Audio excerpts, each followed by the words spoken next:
Sejam bem-vindos a mais umas Palavras Cruzadas. Para alguns, para aqueles que estão de férias, desejamos umas boas férias.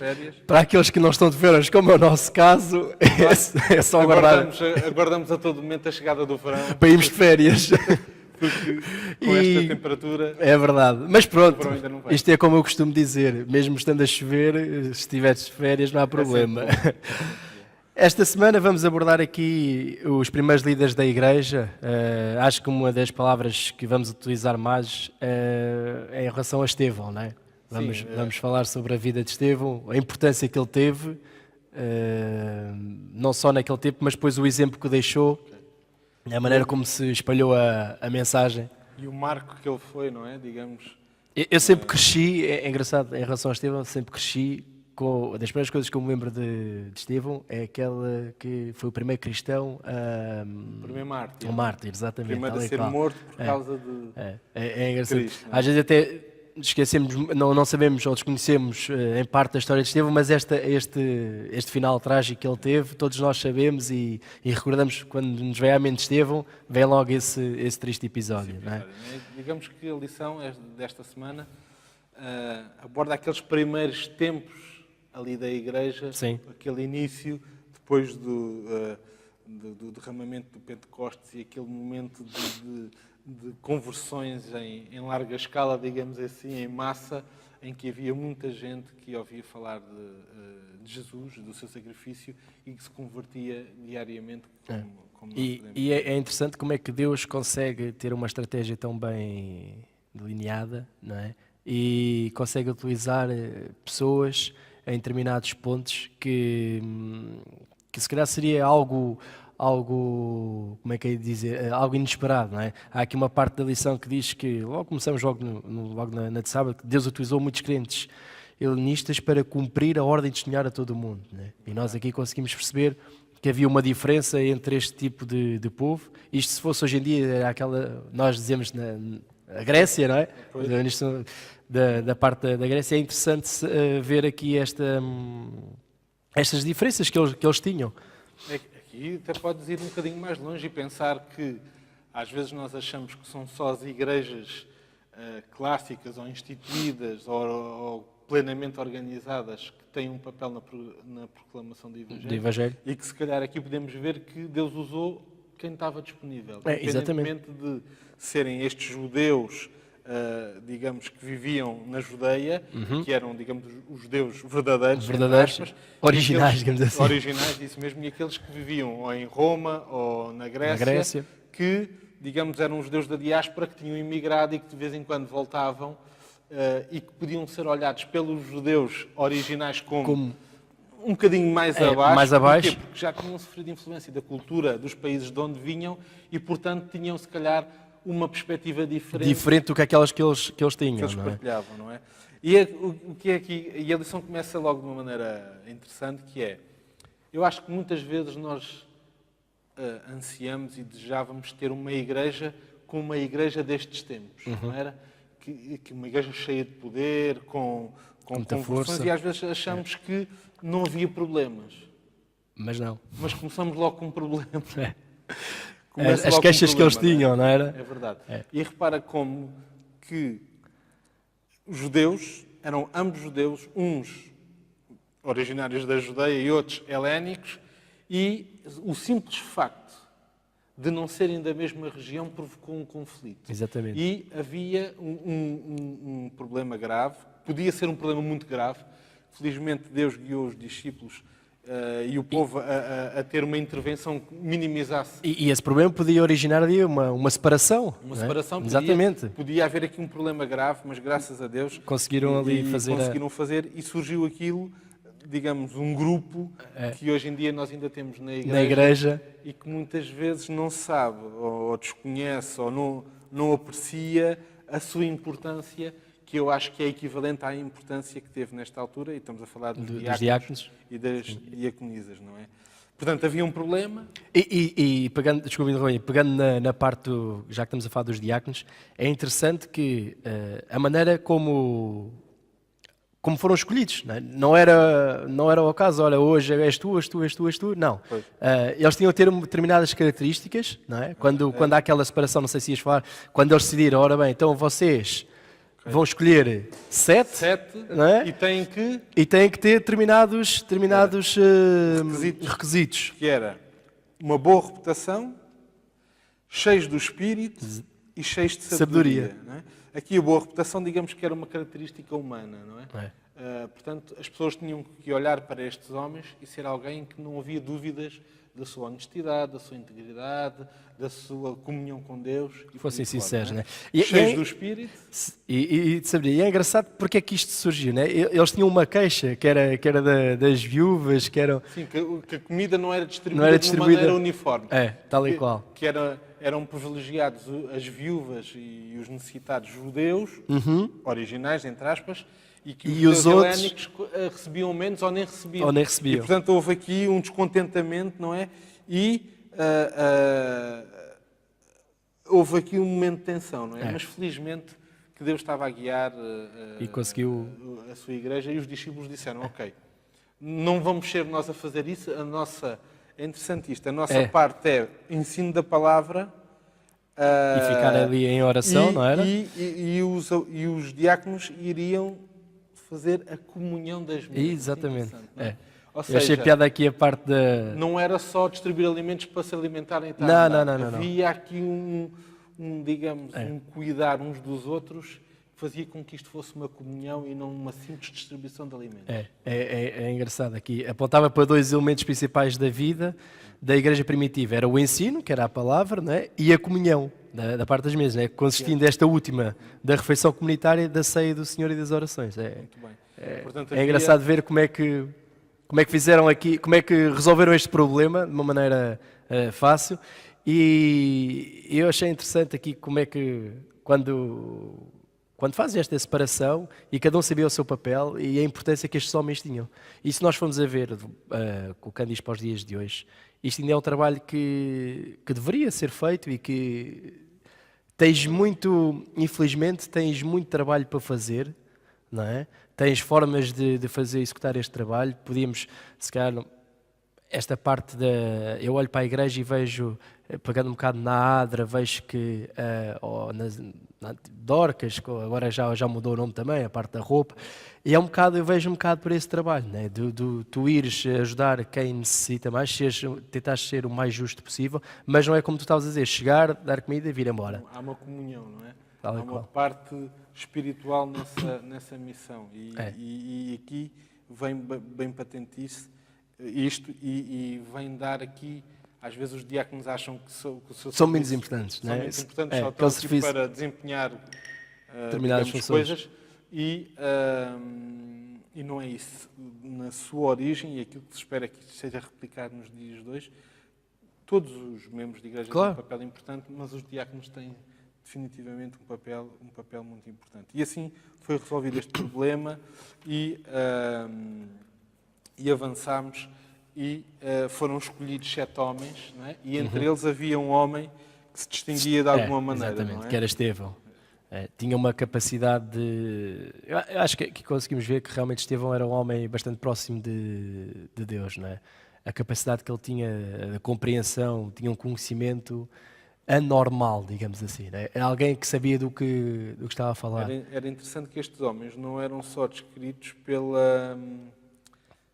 seu conhecimento teórico das Escrituras, não era. E faziam muitos sinais. Portanto, tinham uma fé prática. Não era uma fé teórica só das palavras. Não, as pessoas olhavam para a vida de Estevão e, para além daquilo que ele dizia, os seus atos manifestavam a comunhão que ele tinha com Deus. E isso foi um dos fatores que levaram a que ele fosse escolhido por Deus. E acho que a inveja que ele deve ter causado, não é? Sim.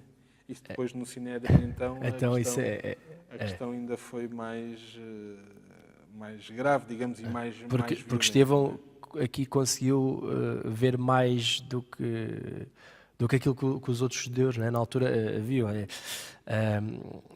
se calhar não ligava, é como aqui a lição fala, que muitos crentes os judeus da Judeia, lá está, aqueles originais que estávamos a falar, estavam demasiado desapegados ao tempo e a outras práticas, não é? E se calhar, por uma questão de cultura, como estávamos a falar ao início, havia aquelas diferenças, para além da língua, eles podiam não perceber tão bem, mas havia aqui algumas diferenças que depois foram fundamentais para...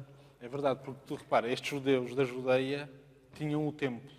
E, portanto, havia todo o ritual do santuário. Exatamente, tal e qual. Era manifesto ali. Os que estavam na Grécia ou nos outros países não tinham. Não tinham. Provavelmente tinham à sinagoga e tinham outros rituais. Claro. E que também eram influenciados pelas culturas, dos locais. Não é? Há aqui uma expressão que a lição usa, que é muito interessante sobre esta parte. A condenação explícita feita por Estevão àqueles homens era o quê? Era da veneração idólatra do templo. Ou seja, não era aquilo que o ritual da oferta dos animais simbolizava que era importante para eles. Não, era do templo. Digamos, era o ritual em si e não aquilo para o qual o ritual apontava. E foi este choque, foi este confronto de que Estevão apresentou perante estes homens que eles não puderam suportar. Eu acho que isto para nós, hoje em dia, nós podemos correr o risco de funcionar desta maneira, em que os rituais sejam mais importantes do que aquilo que motiva o ritual. Ou seja, nós sossegamos a nossa alma, servimos ao sábado à igreja, mas se calhar não tivemos tempo de conversar com o Senhor do sábado. Ou ficamos satisfeitos porque damos as nossas ofertas, contribuímos com os nossos dízimos e por aí fora, mas esquecemos do Senhor a quem coordena do essencial, as nossas bênçãos materiais e não só, e nem sequer falamos com Ele. E eu acho que este é um perigo que ainda acontece hoje nos nossos dias. Nós achamos que por fazermos determinadas coisas... E disso ser uma rotina e ser, como estás a dizer, um ritual que depois que é suficiente. E o que eu acho interessante é que isto devia ter sido aquele discurso que Estevão tem, não é? Deve ter sido tão forte ao ponto deles conseguirem arranjar testemunhas, não é? Contra falsas, testemunhas falsas. É incrível ver só como é que eles devem ter ficado com uma raiva tão grande em relação a Estevão para chegar a este ponto, não é? Inventar... Parece-me estranho, não é? Que tens um grupo de homens zelosos pela palavra de Deus e pelos ensinos de Deus e pela religião de Deus, mas que depois vão buscar testemunhas falsas, pagas de certeza, com o mentir, com o enganar, com o matar um inocente. Isso não tem problema, desde que aquilo em que eles acreditam não seja posto em causa. Tal e qual. E a lição termina o dia de segunda-feira com esta pergunta interessante. Porque devemos ter cuidado de não estarmos tão ligados a algumas das nossas noções acarinhadas, ou seja, daquilo que nós acreditamos que é verdadeiro, e não estou a dizer que é ou que não é, mas damos tanta importância ao ponto de rejeitarmos uma nova luz quando ela chega até nós. E agora deixo aqui uma pergunta que nós não vamos dar resposta, mas que nos faz pensar. Ou duas perguntas. Haverá luz a ser derramada nos dias 2? Ou nós já temos a luz plenamente derramada e estamos só sentados à espera da segunda vinda de Cristo? Mais, será que há uma verdade presente para os dias 2 ou a verdade presente esgotou-se em 1844, quando surgiu a passagem de Jesus do lugar santo para o lugar santíssimo e entramos nesta última fase da história da humanidade. E, portanto, já não há mais nada a descobrir, não há mais nada a evoluir, não há mais nada a ser transformado. Estamos sentados com a luz que temos, a luz que é completa e não precisamos de mais nada. São duas perguntas que nós deixamos aqui no ar. Dava pano para mangas para podermos conversar sobre isto, mas deve-nos fazer pensar. Será que estamos tão agarrados às nossas noções acarinhadas podemos deixar passar a luz que ainda está para vir para nós ou não? Esta é a pergunta que a lição nos traz. E depois vemos Estevão, né, perante os seus acusadores, digamos assim. Juízes faz o discurso mais longo, não é? E é impressionante o discurso que ele faz. É interessante saber que ele, mesmo com aquelas acusações, ele foi sempre até ao fim. Sim. Não interrompeu, não desistiu, aliás, continuou. Estevão sabia perfeitamente aquilo que estava a dizer. aquilo que estava a dizer, É. a importância daquilo que estava a dizer e também das eventuais consequências daquilo que ele estava a dizer. Sim, sim. A lição diz-nos que na tradição judaica havia 3 pilares. A lei, dada por Moisés, os serviços do templo e as boas obras. As boas obras. Portanto, eram estes 3 pilares. E quando Estevão faz o seu discurso, ele não, digamos que ele põe estes 3 pilares no devido sítio, sim, é isso mesmo. subordinando-os à importância do sacrifício de Cristo. Tal e qual. E é isto que faz com que eles suportam. Não suportam. E é engraçado que Estevão sabia perfeitamente aquilo que estava a fazer e as consequências que aquele ato que ele estava ali a praticar, aquilo que ele estava a dizer, que poderia ter, exatamente. E é interessante que é um homem, eu gostei muito de ler este discurso, porque ele toca nos pontos principais. Numa primeira leitura eu achava, ele está a demonstrar aos outros que sabe, que também é um judeu, com conhecimento, mas não se limitava a isso. Eu achei que ele depois no fim não se limitou a dizer, olha, eu sei perfeitamente que quem foi Moisés, quem foi Abraão, quem foi Davi, as histórias todas, o que o povo passou. Ele não ficou por aí. Ele mostrou isto para depois pôr isto no devido sítio. E foi isto que estes homens não conseguiram suportar. Diz. Há aqui uma palavra hebraica que é o rib, não é? Sim. Que pode ser traduzido provavelmente como ação judicial no quadro da aliança. O que é que queres dizer alguma coisa sobre isto? Isto até transporta agora para os dias de hoje, não é? É quando... Como é que vamos passar isto... como é que vamos explicar isto? É simples, não é? Tu, quando fazes algo de... Fazemos um contrato, por exemplo. Tal e qual, boa, exatamente, o contrato. Não vamos dizer que é um contrato esportivo, que isso está muito em voga a rescindir, não é? É isso. Não vamos Mas pronto, fazendo um contrato entre duas entidades e quando uma não cumpre a sua parte, há esta ação judicial perante aquela parte que não cumpriu. Perante o que foi estabelecido no contrato. Exatamente. E se uma parte não cumpre, a outra diz, toma ações. Tem a determinada ação. De rescisão, ou de penalização, ou por aí fora. Claro.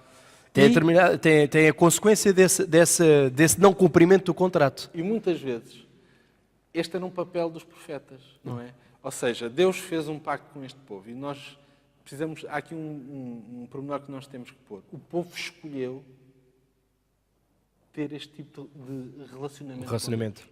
Junto ao Monte Sinai, o povo, com Moisés, assume que Deus vai ser o dirigente deles. Assume que vão fazer a vontade de Deus. Que Deus vai ser, digamos, assumem uma teocracia em que Deus não é uma democracia. Não é uma democracia. Em que na democracia é o povo que decide. E a maioria. Ali não. Ali era uma teocracia, Deus decidia. E o povo faz um pacto com Deus e diz, não, nós queremos assim. E era isso que depois... E sempre que este pacto é quebrado, vem um profeta que... E a dizer quais as consequências, qual é a ação judicial para com usa o povo. Exatamente. E eram isto que os profetas fazem. E foi aqui interessante que a lição diz que quando Estevão refere estes pactos que Deus foi... A aliança que Deus foi fazendo e que foi forçando ao longo do tempo e que foi sendo posto em causa muitas vezes pelo povo... Ele está a fazer a mesma coisa, está a assumir um papel profeta, Estevão, e diz, vocês estão a fazer como os vossos pais, estão a afastar-se de Deus. E centrem-se no que é importante e não nestes 3 pilares, que são importantes, sem dúvida, mas não substituem, nem são mais importantes que aquilo que Jesus fez. A verdadeira essência, não é? A verdadeira essência do cristianismo. E depois a lição termina aqui na terça-feira com uma parte frase. da solidariedade, não é? Exatamente. Estevão quebrou a solidariedade com o seu povo e assumiu uma posição definitiva em favor de Jesus. Não é? E o povo era impensável que Jesus pudesse sequer estar ao nível ou ser superior, como era, à lei, ao próprio templo e às boas obras. Não, e o que é interessante é que depois diz mesmo, e como já dissemos, o custo dessa posição que Estevão teve seria enorme, não é? E depois diz, as suas palavras não revelam medo nem arrependimento, o que é extraordinário. Ele começa como réu a ser julgado e termina como um profeta que está a exercer uma posição de julgamento perante o povo e Tal e Deus. qual. Não é? Tal e qual. É verdade que houve aqui uma mudança e o povo não suportou isto. Não, não. Um povo orgulhoso, e muitas vezes nós também não conseguimos suportar quando Deus nos mostra que aquilo que nós achamos que é um pilar da nossa formação ou da nossa Que não faz religião, assim tanto sentido ou que não deveria ser tão importante como determinado. Não é? e nós temos de ter atenção para não ter esta reação. Devemos ter uma reação ponderada de análise, de estudo, de oração também sobre estas luzes que vêm, as novas interpretações da palavra, novo contexto que é acrescentado, e devemos ter uma atitude eu gosto muito de examinar tudo e retendo o bem. Se não examinares, não podes reter nada. E rejeitar aquilo que não está de acordo com a palavra de Deus. Depois estamos naquela parte em que Estevão tem a visão, o significado da visão de Estevão, não é? É extraordinário. Aqui tu podes mesmo ver que aquele homem era diferente, não é? Tinha aqui... Eu acho que há homens que a relação com Deus São verdadeiro exemplo. são um verdadeiro exemplo e deixam de estar limitados à sua humanidade. É isso mesmo. E quando Estevão olha e vê o céu, Isso e deve ser vê algo extraordinário. não é? Jesus ao lado direito de Deus. Podemos ir buscar outro exemplo. Pedro, João e Tiago no Monte da Transfiguração, Sim. quando veem Jesus, Moisés e Elias. Digamos que a comunhão com Deus era tal e com Jesus era tal que os limites da humanidade são postos em causa, digamos assim, são ultrapassados. Ultrapassa. Deus revela-se de uma maneira que vai além daquilo que é a percepção humana. E Estevão tem um momento destes. Tem, sim, e é incrível. Perto do final da sua vida, porque nós sabemos como é que depois terminou este E é julgamento. impressionante, pois, a maneira como terminou o julgamento, é impressionante a frase que Estevão tem quando está a ser apedrejado. É impressionante, não é? Eu acho que está ao nível... Já sei o que vais dizer. Agora, se tivéssemos um papel, apontavas para ver se acertava. Ao nível daquilo que Jesus disse, estou a falhar, quando estava a ser crucificado. Exatamente. Esse exemplo. E Pai, ainda há outro que eu acho que são exemplos desse calibre. Os amigos de Daniel na fornalha. Sim. Mesmo que Deus pode nos salvar, mas mesmo que não nos... nós não fazemos isto. E aqui, mas eu comparei esta com a de Jesus porque, repara, ele está a dizer orar pelos outros. É terrível. Por aqueles que estão a fazer mal para com ele. É um amor que se sobrepõe ao pecado. Não é? Digamos que Estevão olhou para aqueles homens e nós vimos que ele tinha razão nesta abordagem. Logo a seguir, Estevão olhou para aqueles homens, como Jesus olhou para aqueles que o estavam a matar. Não por aquilo que eles estavam a fazer naquela altura ou por aquilo que eles eram, mas por aquilo que eles podiam ser se entregassem a sua vida a Deus. E nós vemos que quando Estevão diz Deus, não nos imputes este pecado de homicídio, porque eles estavam a matá-lo, isto revela um amor de Estevão por uma fé homens, inamovível, não é? uma fé inabalável, e repara, isto cumpre-se logo a seguir. É logo. Como é que tu consegues perceber que havia esta visão de Estevão que aqueles homens, se fossem tocados por Deus e se entregassem a Deus, podiam ser tão bons ou mais que Estevão? E repara, e qual foi uma das pessoas que ele orou? Saulo, foi Saulo. E o que é que Saulo... A seguir, passado algum tempo, transforma-se em Paulo e é a pessoa que todos nós evangelizadores. Portanto, isto acho que é de uma riqueza... E isto é algo que Estevão já tinha visto, não é? É impressionante. O seu mestre fazer Aqui consegues perceber que Estevão realmente estava certo e que ele tinha uma visão que ia para além daquilo que eles conseguiam ver. Estevão tinha é aquilo que nós consegue ver mais à frente do que aquilo que nós conseguimos. É incrível. Eu acho que podemos dizer que isto é ser cristão, que é as características de Cristo começam a ser também as nossas. E vemos que assim como Cristo disse na cruz, Pai, perdoa-nos porque eles não sabem o que fazem, aqui Estevão cheio do mesmo espírito, cheio do mesmo amor, diz: Pai, não nos imputes este pecado. Este pecado. Portanto, eu amo. E no momento em que estava a ser. É incrível, é incrível. Também, digamos assim, não é? Eu acho que é um exemplo extraordinário. É um homem extraordinário, de certeza absoluta, que tinha esta comunhão com Deus e com Jesus e que seguia.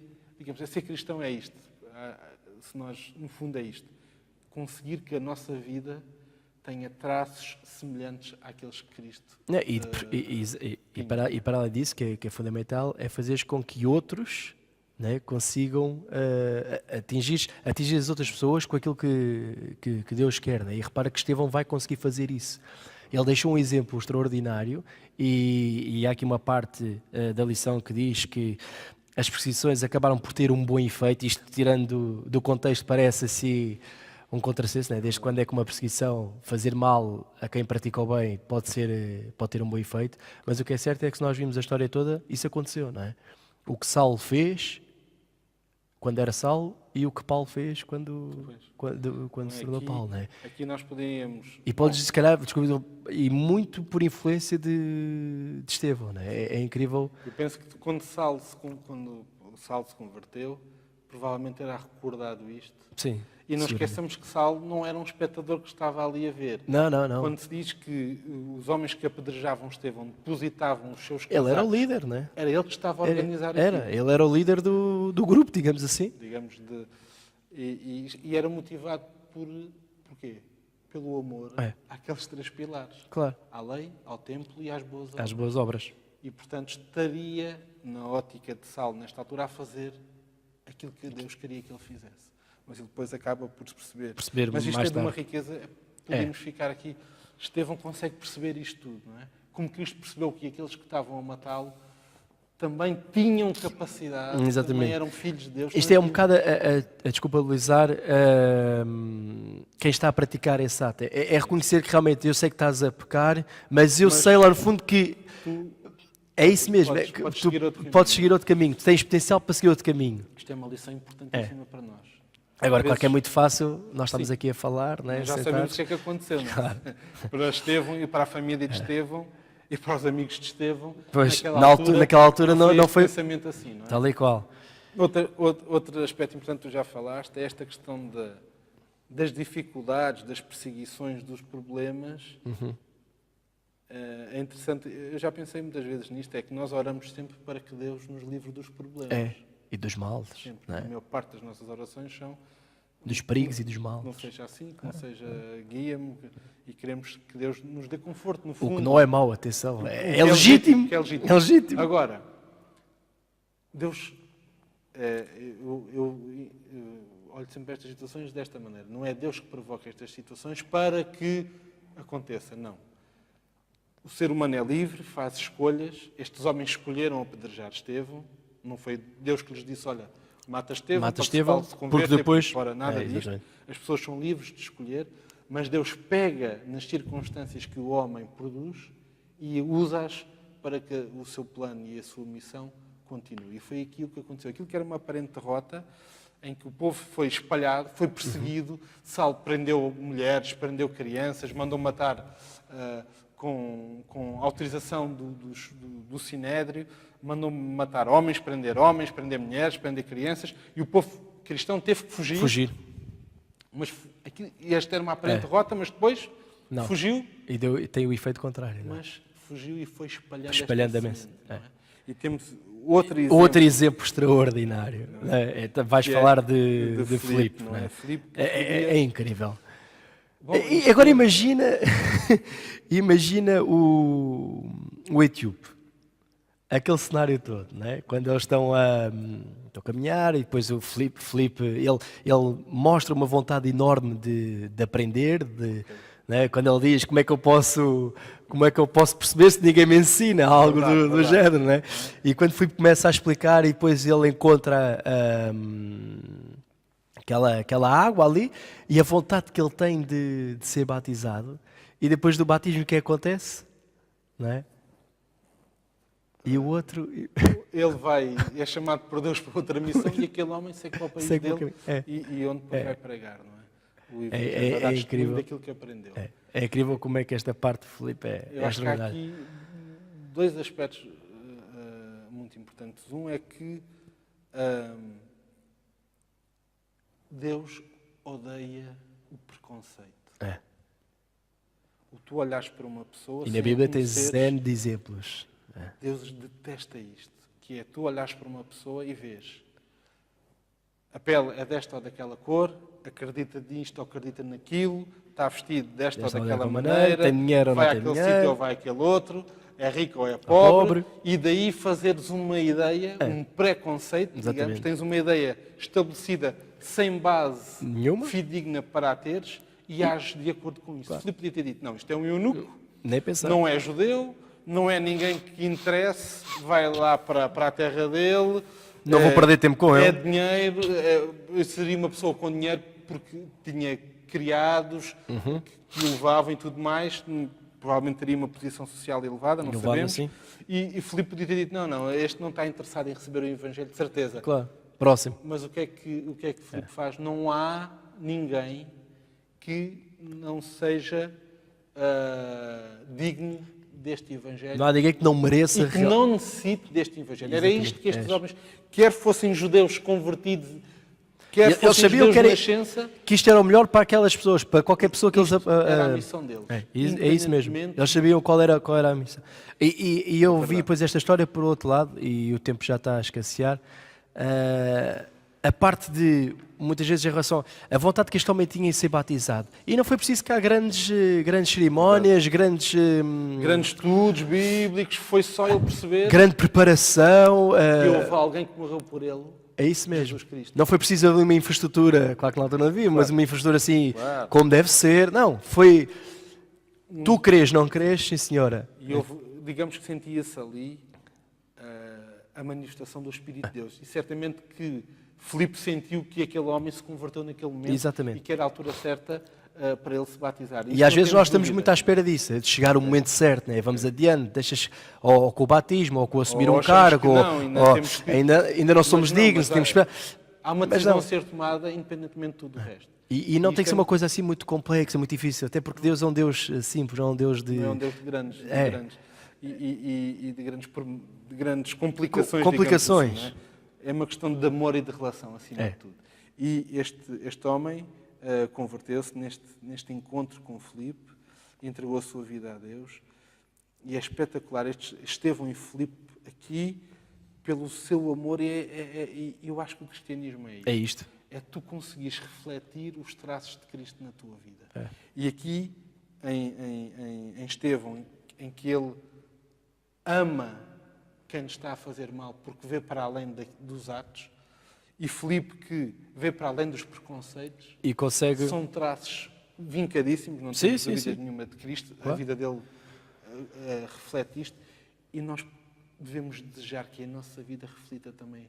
Não só São dois pontos fundamentais. não é? estes pontos e outros que É literalmente aqui amar o próximo. é verdade. Não é? É como estás a dizer, amares quem te está a fazer mal, que é uma coisa terrível, não é? Como é que tu vais amar alguém que te faz mal, e tu olhas para o outro e teres a humildade necessária e dizer assim, não, ele também merece, ele também é digno de conhecer a palavra, Ele está ao mesmo nível ao que mesmo eu. nível que eu, e se eu tenho essa sorte de já conhecer a palavra, então também tenho a responsabilidade de Eu acho espalhar. que há um pensamento que se calhar eles fariam, que era, podia ser eu a estar ali. E se eu estivesse, gostava que Que alguém falasse comigo. Que alguém me dissesse e partilhasse comigo esta Tal e qual. verdade e esta esperança. Não é?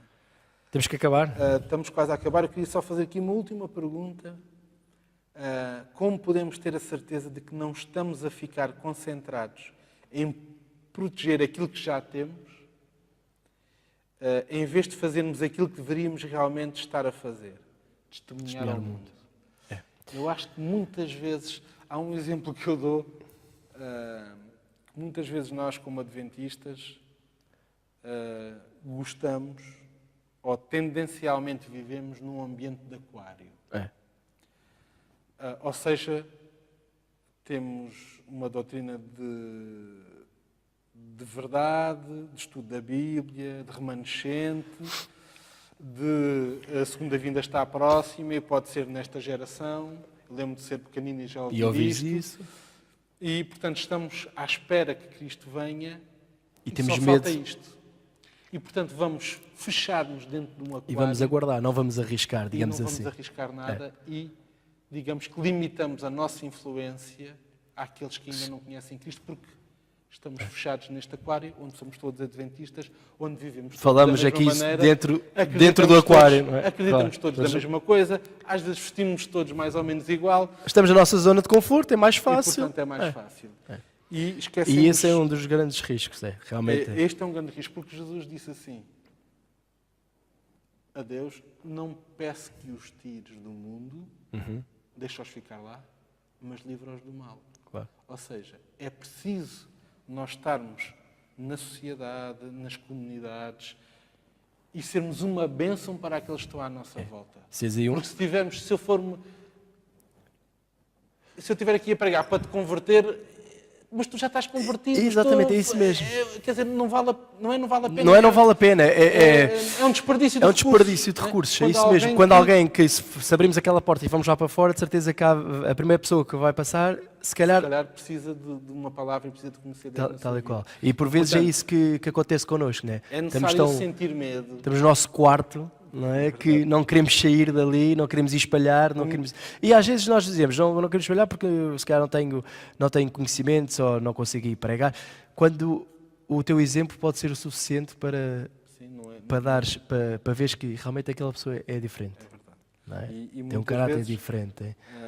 Não é preciso fazer uma pregação, basta ser e refletir estes traços que Cristo quer refletir em nós.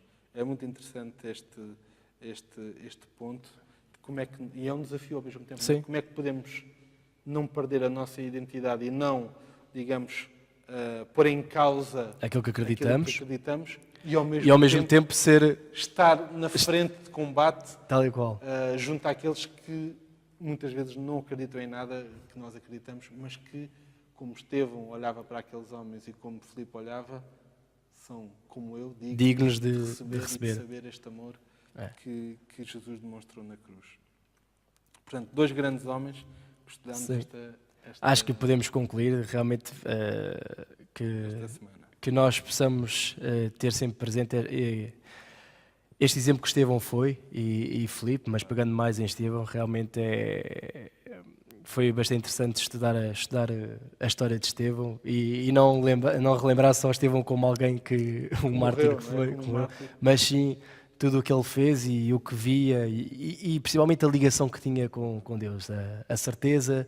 Que depois transbordava num amor por aqueles que o estavam a matar e a maltratar. Exatamente. Neste que terá sido provavelmente o pior momento da vida de Estevão, não é? Sim. E que as dificuldades sejam transformadas em momentos de oportunidades para nós, para crescermos e não só para podermos ser também uma bênção para os outros. Não é? Exato. Mais umas palavras cruzadas, desta vez com Estevão e Filipe. Desejamos a todos um bom sábado e uma boa semana e já sabe, quem está de férias, que possa aproveitar. Aguardamos a vinda do verão. Um abraço a todos.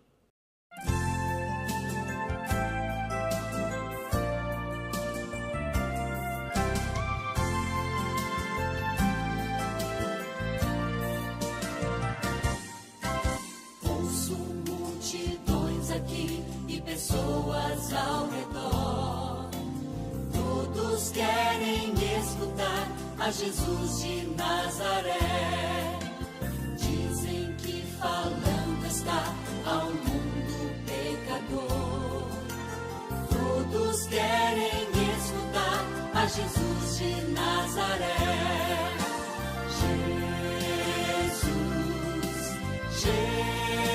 Jesus, eu quero seguir-te, Jesus.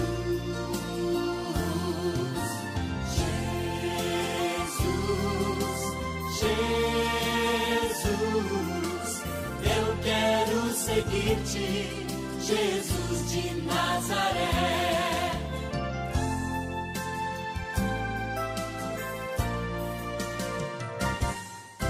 Seu exemplo aqui deixou, semeando muito amor. Hoje eu devo descer decidi entregar-me ao Senhor. Ele fala ao coração, hoje escuta sua voz. Salvação a ti dará e feliz sempre serás. Jesus, Jesus, eu quero seguir-te, Jesus. Jesus, Jesus, eu quero seguir-te, Jesus de Nazaré.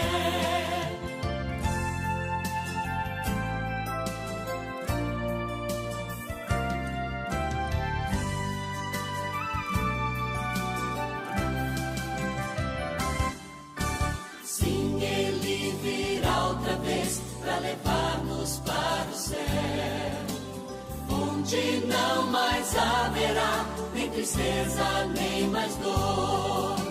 Sim, ele virá outra vez, vamos ser-lhe sempre fiéis, pois habitaremos com Jesus, o nosso Rei.